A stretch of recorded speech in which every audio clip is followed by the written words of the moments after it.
I got really excited when I saw the title of this paper, especially when I looked at the authors list.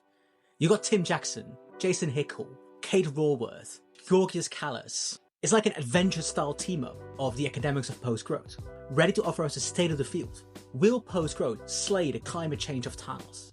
But then I read the paper, and it sounds more like post-growth currently is in the MCU in its current phase. It's running out of steam and running out of ideas, and it doesn't really know how to implement it. Let's start with the post-growth field's biggest strength.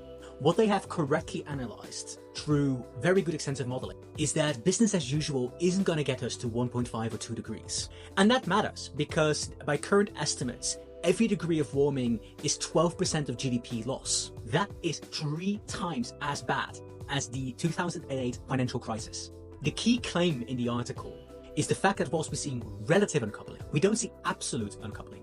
And even country leaders like the UK and Sweden need to double their efforts in order to stay in line with the Paris Agreement. And then they looked at models that try to implement post-growths. They found 2 studies, one that analyzes Canada and one that analyzes France. And the results are very positive. Equality increases, standard of living remains about the same, and the CO2 emissions drastically go down. So what's the problem? Well, there are 2 big glaring holes. The first is that in the global north, there isn't really a viable policy pathway that's been explored within the literature. And policy implementation is a really big challenge, one that the authors recognize as well. Because if you look at the grabback of policies that underpin post-growth, it's a series of very big controversial proposals. It's a huge carbon tax, it's universal basic income, it's a job guarantee. Things that I as a lefty really support. But after the year of elections we've had in 2024, I'm not entirely certain how we're going to get there in time.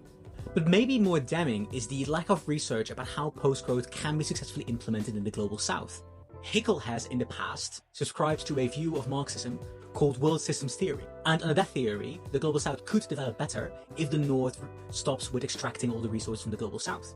Because it argues that the global north's economic power means that a large amount of the added gains are exploited. But the article admits that that's not the standard view. What is instead the standard view is that the countries in the global south are able to develop themselves by building export-led economies towards the global north. Even Costa Rica, poster child of the post-growth movement for its equitable development, uses proceeds from ecotourism and a large Intel chip factory to finance its own development. So if demand in the global north collapses, what then is the viable pathway to development for the global south? This means that post-growth doesn't yet have an answer for the crucial question in climate change policy. How can we stay within the ecological limits of the world's donut, whilst making sure that no one falls through the social gaps? And as post-growth argues correctly that climate change needs to be tackled as soon as humanly possible, it is worrying that 15 years onwards, the research hasn't yet advanced towards any level of policy implementation.